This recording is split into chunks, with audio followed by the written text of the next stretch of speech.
Bismillahirrahmanirrahim. Assalamualaikum warahmatullahi taala wabarakatuh. Alhamdulillahirabbil alamin wa sallallahu ala sayyidina Muhammadin wa ala alihi washabbihi wasallam, amma ba'du. Jumpa kembali di channel AA Haptic Feedback. Aduh, itu terngiang-ngiang jadi terima kasih untuk yang mengingatkan ya. Nah, ini memang sangat haptik sekali ya sekarang itu. Hektik AA. Oke. Hektik. Waduh, ada 2 sidang. Sidangnya Dr. Tifa, sebagian sudah saya reaksi ya. Belum selesai itu, masih banyak yang harus direaksi. Ini sidang pra peradilannya Mas Roy setelah si Hozinuddin kemarin bikin drama ya. Itu akan menjadi pembahasan sendiri. Jangan urus Hozinuddin. Loh, ini channel untuk kelurusan berpikir. Hozinuddin itu sudah melenceng dari kelurusan berpikir. Makanya Pak Abdul Ghafur Sengkaji sampai mereaksi hal itu kan. Nantilah ya, itu mah kita simpan dulu. Yang mau kita ulas di sini adalah si itu Aristotermul ya. Aristotermul. Kalau yang Yunani itu kan Aristoteles tuh, Aristotle. Ini mah Aristotermul begitu ya. Garing. Ya biarin lah. Yang mana saya punya kesimpulan mutlak sekarang itu ya, bahwa si Aristotermul itu memang termul betulan.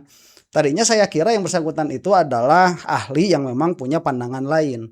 Ternyata bukan, dia punya kepentingan. Dari mana kesimpulan itu? Nanti akan kita saksikan kesimpulan itu secara pasti ya. Saya mengatakan ini bil qat'i, secara pasti. Dalilnya itu ya, tapi pastinya ya Adi. Orang yang ngaji mantik tahu. Nah, biar tidak terlalu lama, ini kita akan saksikan konferensi pers setelah pra peradilan dari Mas Refli dulu, kemudian setelah itu Pak Abdul Ghafur Sengkaji. Setelah itu baru kita akan saksikan si Aristotermul itu. Ya, ini seharusnya besok lusa apabila ada keputusan dari hakim, gugatan dari Mas Roy ini diterima, ya dikabulkan. Karena memang acak-acakan permasalahan kepolisian itu, sebagaimana sering sekali saya utarakan, benar terbukti di persidangan ini. Kita saksikan ya. Semua kita sudah melampaui sidang sebelum kesimpulan nggak ada sidang, cuma kita serahkan saja ya. Jadi bisa dikatakan ini akhir dari sidang pra peradilan. Apakah nanti akan ada pra peradilan yang lain, kita nggak tahu. Tapi yang jelas tadi kita sangat senang ya, karena paling tidak bisa menjebak ya, bisa menjebak ahli dari sana. Nggak menjebak dalam tanda kutip. Menjebak itu di bagian mana, Bang? Ya, nanti ya kita jelaskan. Jadi gini, perdebatan mengenai KUHP lama dan KUHP baru itu perdebatan yang tidak selesai. Kami dari awal standing mengatakan yang harusnya digunakan adalah KUHP yang baru. Kenapa? Karena proses penyidikan bagi kami itu sudah selesai, yaitu ketika berkas dinyatakan lengkap atau P21. Tindakan setelah itu ada tindakan tambahan untuk misalnya menyerahkan berkas-berkas dan kemudian melimpahkan termasuk juga para tersangka. Itu bukan bagian dari penyidikan lagi menurut kami. Ya. Karena bukan bagian penyidikan lagi, maka harusnya menggunakan KUHP yang baru. Ketika kemudian pihak termohon dalam hal ini penyidik Polda Metro Jaya mengatakan menggunakan KUHP yang lama, bagi kami salah. Dan ini didukung oleh fakta yang tidak terbantahkan sesungguhnya, bahwa sebagai contoh adalah surat penangkapan dan surat penahanan. Surat penangkapan dan penahanan mereka yang dikeluarkan oleh penyidik itu menyertakan pasal-pasal dalam KUHP yang baru semua. Bahkan mungkin dalam satu surat penangkapan dan penahanan itu ada kira-kira 7-8 pasal. Memang pasal transisi dicantumkan, tetapi masalahnya adalah dia sama sekali tidak mencantumkan pasal dari KUHP yang lama. Nah, itu artinya dia sendiri mengakui bahwa itu adalah KUHP yang baru sesungguhnya yang harus digunakan. Dan kalau misalnya dia berpandangan bahwa yang harus digunakan KUHP lama, begitu ya pandangan dari Polda Metro dan ahli, maka surat penangkapan dan penahanan itu cacat formil. Yes, clear. Clear. Cacat formil. Jadi menurut saya majelis hakim harus mempertimbangkan ini, seperti maju kena mundur kena. Menggunakan KUHP baru mereka harusnya kalah, menggunakan KUHP lama, mereka harusnya kalah juga. Ya. Itu yang paling penting. Dan tambahan fakta lagi adalah ketika pra-peradilan ini dilaksanakan, sudah terjadi pelimpahan berkas perkara pokok sesungguhnya. Kalau dalam rezim KUHP yang lama, itu perkara pra-peradilannya berhenti. Ini buktinya tidak. Jalan terus. Itu artinya secara sadar hakim pun sudah mempraktikkan KUHP yang lama. Jadi KUHP yang baru itu, KUHP yang lama itu berhenti ketika penyidikan selesai. Itu saja. Penyidikan selesai kapan? Yaitu ketika berkas dinyatakan lengkap atau P21. Jadi tindakan setelah berkas dinyatakan lengkap P21 itu bukan tindakan penyidikan, tapi tindakan tambahan dalam hal ini pemberian berkas. Sama dengan orang mengatakan, kemarin siapa yang mengatakan? Antara produksi dan delivery. Ya. Ketika kita, Mas Roy ya? Bukan ya Pak Didit. Oh Pak Didit. Ya ahli. Jadi kalau kita memproduksi barangnya sudah jadi, lalu pemesannya kan membutuhkan delivery kan? Pertanyaannya adalah delivery itu apakah tindakan produksi? Bukan. Itu tindakan tambahan setelah produksi. Sama seperti ketika proses penyidikan. Ketika berkas sudah dinyatakan lengkap P21, selesai proses penyidikan. Nah sekarang tinggal delivery-nya. Delivery-nya adalah delivery berkas, delivery barang bukti, dan delivery tersangka. Karena itu menurut saya ini telak. Ya, mudah-mudahan hakim menangkap ini secara clear karena kita lihat hakimnya Sudah mengerti. sangat mengerti, sangat pandai dan bisa mengkonstruksikan kasus dengan baik. Itu yang ingin saya tambahkan. Ada pertanyaan nggak? Baik. Nah, sebentar ya. Nah, ini sudah ada kesimpulannya. Jadi bagaimanapun perdebatan antara KUHP lama dan KUHP baru itu memang pada dirinya problematik ya. Ini masalahnya masalah DPR tuh yang merumuskan. Sampai ada celah perdebatan yang tidak akan selesai ini. Kemudian penangkapan bukan penyidikan, di sini permasalahannya karena ya di dalam penyidikan si kepolisian itu kan memakai KUHP yang lama tuh, sedangkan di dalam penangkapan katanya tadi memakai KUHP yang baru semua di dalam surat penangkapan ini. Nah, ini terjadi apa? Inkonsistensi. Pada akhirnya ini kan satu paket yang akan menyebabkan salah satu di antara keduanya ini tidak sah. Malah apabila memakai pola pikir yang betul-betul konsisten, dua-duanya tidak sah. Penyidikannya tidak sah, penangkapannya pun tidak sah. Karena pada akhirnya berarti kepolisian itu tidak berlandaskan KUHP. Dan ini sering saya bahas kan, talfik mencampurkan KUHP yang lama dan KUHP yang baru.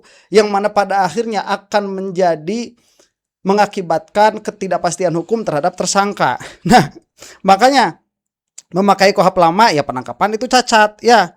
Kemudian kalau memakai KUHP yang baru pada akhirnya apa? Penyidikannya yang cacat.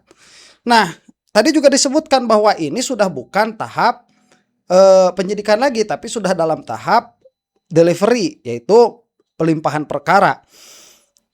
Menarik kan? Sudah kalah itu seharusnya.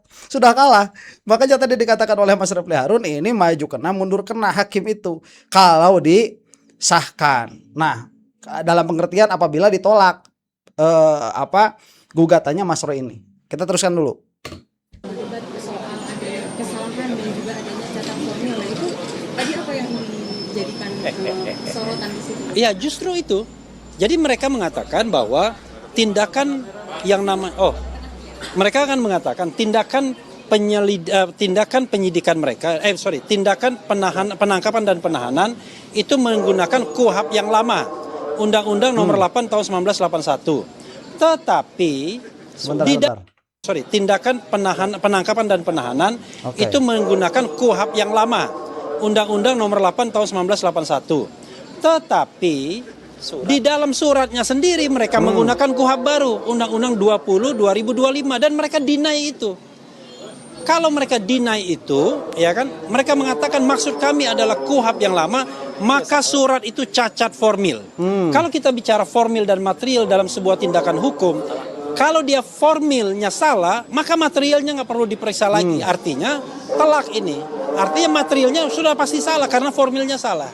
Nah, artinya bahwa penahanan, penangkapan itu bisa dikatakan ilegal, tidak absah, tidak sah, dan karena itu harus dibatalkan. Itu maknanya. Ada lagi? Kalau dari Mas Roy sendiri seperti apa persidangan? Baik. Aduh, Ini ada gapur dulu. Mas Gapur dulu ya. Mas Gapur dulu. Saya nanti saya. Nah, baik. Ini ya juga nih. Ini kan penahanan. Harusnya kata polisi nih, dia pakai kuhap lama. Makanya masuk ke rumah, gerbek-gerbek begitu ya dan lain sebagainya. Tetapi di dalam surat ini pakai kuhap baru. Berarti kan antara surat dan praktek tidak sesuai. Therefore ya, ini akan menjadi cacat formil. Tetapi ini denied, dia ditolak oleh polisi. Oh enggak begitu. Tapi kenyataannya begini. Pada akhirnya polisi hanya menolak dengan kata-kata, tidak menolak dengan data. Yang mana, ya kalau kita melihat data, bukan omongan polisi, maka dia seharusnya cacat formil, therefore materialnya gugur. Tuh.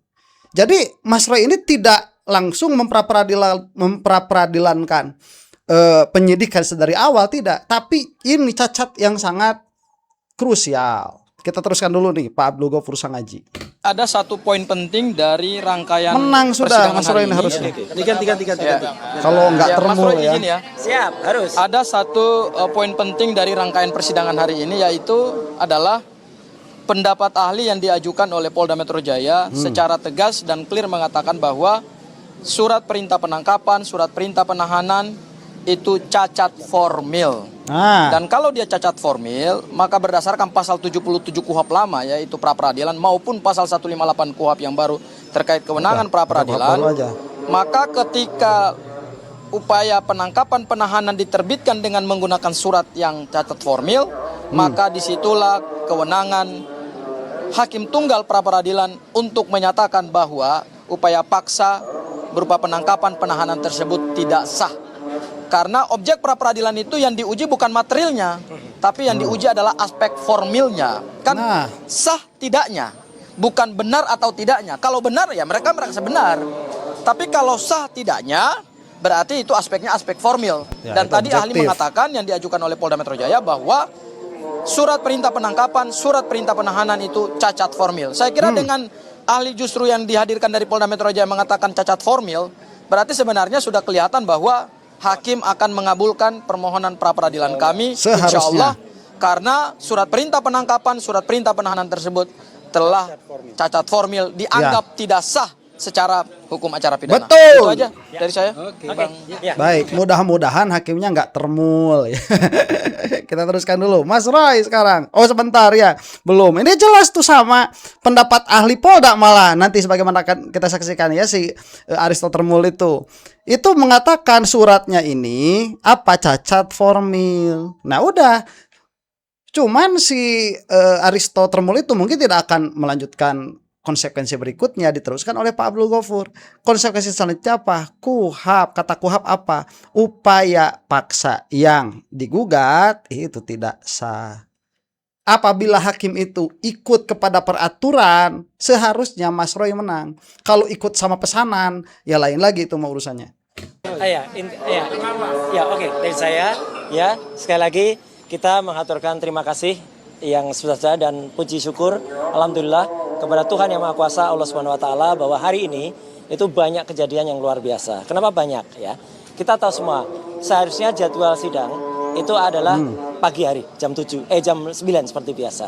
Tapi karena kemarin diputuskan karena ada sidang yang lain, termasuk juga ternyata ruangan tadi juga dipakai, ada kasus yang sangat heboh, kasus yang terjadi di Kalibata dengan korban dari teman-teman dari Mata Elang tadi dengan polisi tadi cukup ramai. Saya yang datang jam 1 di sini tadi saya sudah jam 1, ternyata baru dimulai setengah 2. Nah itu satu hal yang sangat menguntungkan bagi kami ya, karena saya, Bang Refli, juga Mbak Aya tadi ya, Bu Soraya tadi juga sempat kita memberikan penguatan dan membersamai Dr. Tifa Tiasuma yang hari ini mendengarkan dakwaan untuk pertama di Pengadilan Negeri Jakarta Timur. Saya tidak akan komentar tentang dakwaannya Dr. Tifa ya, karena itu nanti tugas dari kuasa hukum masing-masing. Tetapi saya sangat senyum mendengar dakwaannya Dr. Tifa. Dan yang kedua adalah ketika di sini saya berkali-kali juga senyum karena ini telak ya.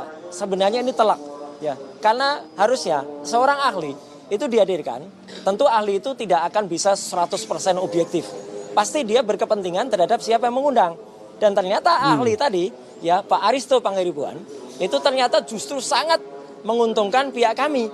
ya, karena menyatakan bahwa surat itu meskipun tadi mencoba dihaluskan itu salah ketik, ya, nggak bisa salah ketik, salah ketik ya cacat formil namanya. Kalau formilnya sudah salah, pasti belakangnya juga salah dan itu benar sekali, tidak hanya Masa salah ketik, salah apa kuhap ya, salah ketik salah huruf.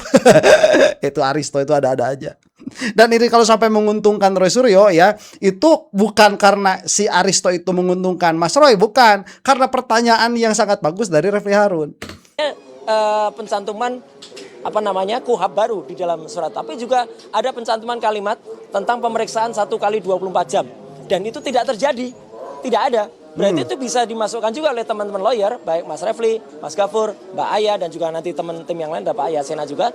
Itu ada suatu keterangan palsu atau sikap palsu lah, pokoknya itu, ya. Dan yang jelas global dari itu semua, sebenarnya tadi coba ditanyakan oleh Mas Refli dan juga Mas Gafur. Sidang pra peradilan ini berjalan dan menunda pokok perkara aslinya. Pokok perkara utamanya, kalau dia tertunda itu berarti menggunakan kuhab baru. Kalau menggunakan kuhab lama, pra peradilan lah yang kemudian disuruh ditabrak berhenti, langsung jalan. Nah, ini jelas. Makanya dengan adanya konsekuensi dari kuhab yang baru ya. Nah, saya kemudian menyatakan sekali lagi terima kasih ya, teman-teman bisa menilai sendiri ya. Hanya kita tunggu nanti insya Allah ya Pak Hakim Tunggal itu benar-benar menggunakan rasio dan menggunakan akal pikiran yang insya Allah kita doakan semoga beliau benar-benar clean ya dalam menyusun putusan yang nanti insya Allah akan dibacakan pada hari Selasa tanggal 2 Juli yang akan datang. 7 Juli yang akan datang. Jadi, baik ya, ini sudah saya anggap sudah selesai dari Mas Roy supaya kita bisa mereaksi si Aristo ini ya dengan judul seperti ini. Sampai dihentikan hakim saat kuasa hukum Roy Suryo cecar ahli di sidang pra peradilan. Kenapa dihentikan hakim? Nggak tahu, kita bakal sampai atau enggak. Dari sini dulu ya kesimpulannya dari apa yang tadi dikatakan, betul kata Mas Roy. Apabila hakim mengikuti jalannya persidangan sesuai dengan fakta-fakta yang ada, seharusnya gugatan Mas Roy ini dikabulkan. Kecuali apabila hakim ini mendapat pesanan. Itu lain soal, karena memang sudah jelas salah. Inilah kan fungsi dipertontonkan secara publik supaya publik bisa menilai. Apabila nanti hakim misalkan keputusannya tidak sesuai, ya wajar kita mengatakan kenapa begitu. Ya wajar. Nah, apakah bisa menggugurkan putusan hakim? Nggak bisa juga. Cuman disitulah fungsinya ruang publik. Makanya ini ya, apabila di sini hakim nggak perlu punya hati nurani di sini, asal punya pikiran yang lurus saja, yang lempeng, yang ajeg, sudah seharusnya ini Mas Roy menang di dalam gugatannya dan kepolisian salah dan secara hukum dibuktikan memang bersalah. Nanti ini kalau misalkan dibuktikan bersalah si Polda itu bisa dipenjara loh. Karena ada hukum jadi kuhab baru dan yang dipakai sekarang ini kuhab baru sebagai fakta bahwa persidangan ini dilakukan dan pokoknya ditangguhkan. Padahal sudah P21 yang mana kuhab lama nggak bisa. Hak pra peradilan itu berhenti dengan P21. Begitu ya, ini kalau konsisten hakimnya nih sudah menang Roy Suryo ini. Nah sekarang kita dengarkan supaya saya minimalnya begitu ya, tatkala mereaksi Aristo ini di kemudian hari, saya sudah punya pikiran dalam pikiran saya, orang ini memang termul, betul-betul termul. Kenapa? Karena salah satunya saksi ahli dari Polda ini dia berusaha untuk mempengaruhi hakim, bukan hanya mengeluarkan quote and quote keahliannya. Kita saksikan nih. Itu tidak, karena di KUHP itu tidak ada asas lex factoreo, maka ini nanti akan bagus audionya ya, supaya tidak ada ini masih dalam pelaksanaan. Oke, saya ingin bertanya lagi. Kalau seandainya di surat penahanan dan penangkapan itu secara jelas mencantumkan pasal-pasal di KUHP yang baru, dan banyak pasal, bukan hanya pasal 361 huruf A, tapi macam-macam pasal 79, 75 dan lain sebagainya. Apakah itu apa pendapat saudara ahli? Apakah yang digunakan itu KUHP lama atau KUHP baru sesungguhnya? Karena misalnya sama sekali tidak dicantumkan undang-undang yang lama di dalam surat penahanan dan penangkapan itu. Oke, begini. Jadi apakah ketika dicantumkan undang-undang yang baru kemudian otomatis itu menjadi pakai undang-undang yang baru soal pengetikan? apakah itu sebuah kesalahan? Misalnya dia lakukan itu berdasarkan 881, kemudian ditulisnya undang-undang KUHP yang baru, yes, itu suatu kesalahan, itu jelas. Ya. Cuman begini, sebenarnya KUHP lama dan KUHP baru itu kan nggak ada bedanya dalam upaya penangkapan, penahanan, thresholdnya nggak ada bedanya. Sebentar, nah ini yang saya maksud. Seharusnya si Aristo tidak menjelaskan itu, lo nggak ditanya. Pertanyaannya ini bisa tidak seperti itu, dan sudah menjawab itu sebuah kesalahan. Selesai, jangan pakai cuma. Ya, cuman, lah nggak dipinta kok. Pemohon, threshold utamanya tadi angka 2 tadi. Ya, itu yang pertama. Nah, kemudian pertanyaan yang kedua, apakah kesalahan itu cukup untuk menggugurkan upaya paksa itu? Nah, itu pertanyaan lain yang kemudian menjadi pertimbangan hakim. Apakah itu cukup signifikan? Kalau saya melihatnya, apakah itu signifikan? Kurang signifikan karena syaratnya juga sama kok. Ya, syarat penangkapan penahanan itu kan sama, 2 alat bukti tadi, bukti yang cukup. Oke, ya saya lanjutkan. Sebentar, nah ini saya maksud, nggak boleh seperti ini. Saksi itu nanti kalau mau juga Polda yang nanya, biar Poldanya yang cerdas. Makanya saya katakan Poldanya itu Oon. Polda yang nanya.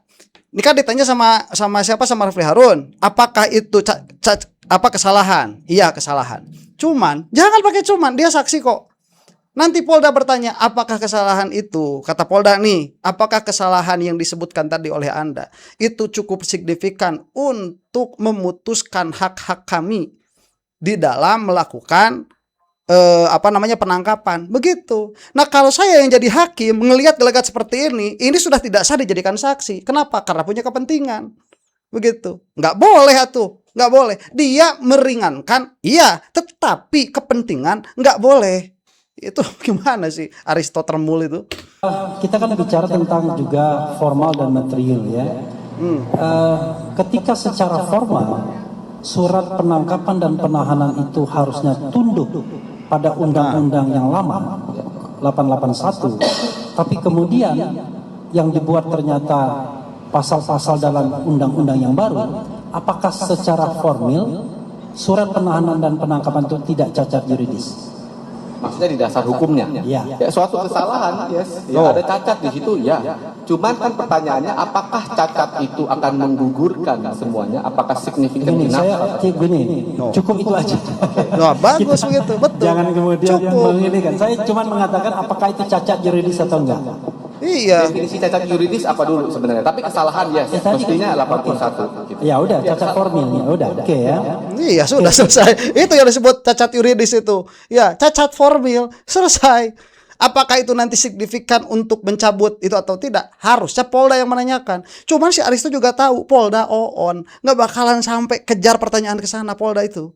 Ya, tahu dari mana saya Polda Oon? Iya, dari kejadian yang sudah terjadi dan dari kekehnya si Aristo ini malah menunjukkan ketermulannya di muka persidangan tuh. Ya, catat tuh Aristo termul. Ya. Satu lagi, bukan satu lagi, ada beberapa lagi. Kita tahu bahwa KUHP itu tidak berlaku lagi yang lama sejak 2 Januari. Misalnya dalam surat penahanan dan penangkapan itu masih mencantumkan pasal dari KUHP yang lama, apakah kemudian itu juga bisa dinilai cacat? Kalau itu tergantung, karena gini, karena ada asas lex favoreo tadi. Jadi penegak hukum ini nanti jaksa kan biasanya pas penyerahan itu nanti ada tanda tangan tuh, penyesuaian, pasalnya berubah. Pasal mana yang lebih ringan? Nah, kalau pasal mana yang lebih ringan itu harus dilihat karena interpretasinya beda. Karena gini, ada yang mengatakan pasal yang lebih ringan kalau hukumannya tuh atau denda kategori, ya. Tetapi ada juga yang mengatakan di KUHP itu dendanya kan lebih ringan daripada KUHP yang lama. Nah, tergantung lihat dari mana. Itu biasanya kesepakatan, makanya biasanya ketika penyerahan kedua itu tanda tangan tuh kesepakatan mau pakai pasal yang mana. Oke. Atau di dalam teknisnya nanti tetap disebutkan tuh. Jadi kombinasi dakwaan. Saya lanjutkan. Bentar, ini saya waktu di ILC ya, kenapa saya sampai tertipu? Saya pikir si Aristo Termul ini betul-betul stick terhadap pengetahuannya. Karena saya terkesan dengan cara berbicaranya si Aristo yang sangat konsisten bahwa ini adalah kepastian hukum. Ya, bukan urusan dengan hati nurani, dia bukan urusan dengan apa yang dirasakan, tidak ada. Kepastian hukumnya begini, kepolisian tidak salah dan lain sebagainya dan lain sebagainya. Sekarang di persidangan tatkala sudah terbukti bahwa memang kepolisian itu salah karena tidak ada kepastian hukum di situ, dia bilang tergantung. Tergantung mah gak ada kepastian hukum, Oon. Gimana ini si siapa? Si Aristotremul ini. Aduh, bener ya. Hah, kok begini ya. Ini orang padahal cerdas, saya terpukau betul. Ini konsisten orang nih.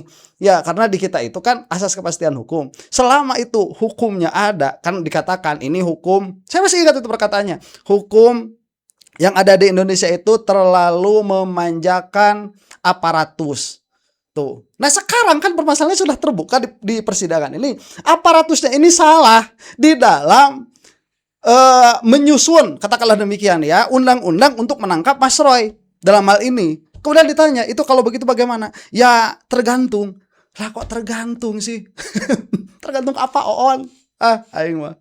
Ya. Saya tertipu. Apakah menurut saudara ahli lex favorio itu sebenarnya hanya buat tersangka atau terdakwa dan kemudian pertimbangan hakim nanti di pengadilan begitu? Iya, betul. Artinya Untuk Ya, tersangka, hakim. untuk kepentingan tersangka dan terdakwa melindungi. artinya apakah penyidik pun bisa mencantumkan pasal-pasal KUHP yang lama Ya, dalam bisa. surat penangkapan, dalam surat penahanan? Ya, bisa saja karena kan nanti diverifikasi oleh jaksa. Ya. Tanda tangan pas penyesuaian itu ditandatangani yang mana. Nanti kemudian diargue lagi kepada hakim. Nanti hakim yang menentukan. Misalnya terdakwa mengatakan bahwa saya untungnya sebenarnya di sini. Saya memakai aliran yang dendanya lebih ringan karena ada kata atau. Karena bukan yang kata atau. Kalau dendanya lebih ringan saya lebih suka. Tapi ada juga aliran yang mengatakan karena ini atau artinya perbuatan ini nggak jahat-jahat amat. Itu nanti diskusi pas penyerahan tahap 2. Pertanyaan lainnya misalnya, Sebentar, ini kan negara common law, civil law dengan kepastian hukum. Kepastian hukum itu tidak menerima interpretasi. Ini kalau dari awal berarti di pikirannya si Aristo tuh begini, pokoknya polisi mah terserah mau bagaimana, masukkan yang mana aja, begitu. Nanti kan ada kejaksaan, nanti kejaksaan yang menilai ini begini dan begitu. Nah, ini yang di pikiran si Aristo itu hukum di kita terlalu memanjakan katakanlah apa tadi itu aparatus itu. Ya, karena kepolisian bebas. Lah ini gimana ya? Kan pada akhirnya harus kembali kita kepada apa? Kepada pengawasan kepolisian. Kan harusnya ke situ. Jadi kalau misalkan si kepolisian ini tidak memiliki pemahaman hukum sama sekali, dia asal ambil yang mana menurut interpretasi dia begitu ya. Yang mana kita kan bukan negara hukum dengan interpretasi, kita kan kepastian hukum, harus ada pasal-pasalnya, mana yang berlaku itu yang harus diberjalankan, bukan atas interpretasi penyidik. Kemudian itu dilemparkan saja, nanti juga akan diuji oleh kejaksaan. Ya inilah kerusakan di kita pada akhirnya. Ya, dan si Aristo ini tidak menyinggung fungsi bukan penyidikan itu, pengawasan, fungsi pengawasan kepolisian. Ya, itu harus dimasukkan juga kalau dia betul-betul ahli begitu. lex favorio itu memang perlu dicantumkan dalam surat penahanan, penangkapan, surat dakwaan dan lain sebagainya. Ataukah itu timbul dalam argumentasi saja, argumentasi yang muncul mungkin dalam persidangan, dalam proses hukum dan lain sebagainya. Karena tambahan sedikit, karena undang-undangnya tidak berlaku lagi. Dalam argumentasi tidak berlaku itu beda kalau pidana tadi. Bisa berlaku kalau itu dianggap menguntungkan. Kalau ternyata misalnya penyidik mengatakan saya berpikir lebih menguntungkan yang 310 311 misalnya dalam hal ini ya. Karena dendanya cuma sedikit. Kalau yang di sana dendanya lebih banyak, ya sudah saya cantumkan itu. Nanti masalah jaksa menyesuaikan yang lain itu persoalan yang kedua. Masalah hakim memutuskan yang lain itu persoalan yang ketiga. Oke. Ya, tambahannya. Bentar, dan atau kalau begitu Maya, ini sudah memberikan dalam pikirannya itu police brutality itu tidak apa-apa. Ya nggak bisa kok begitu. Hakim itu, kepolisian itu dari awal dia sudah harus bisa melihat mana yang bisa dimasukkan, mana yang tidak. Itu harus punya dasar, nggak asal ambil saja dalam pikiran saya. Yang nggak boleh kok interpretatif seperti itu. Harus pasti dari awal. Nanti dimasukkan ke jaksa untuk apa? Untuk kelengkapan. Ya, bukan buat nyalahin nanti ini coret-coret, ya nggak begitu atau gitu mah rusak pada akhirnya. Demikian ya, yang mau saya melanjutkan reaksi si Aristo, tuliskan di bawah kolom komentar ya. Demikian, mudah-mudahan termul segera binasa, dan untuk Anda yang bukan termul, wallahu taala alam bisawab. Assalamualaikum warahmatullahi taala wabarakatuh.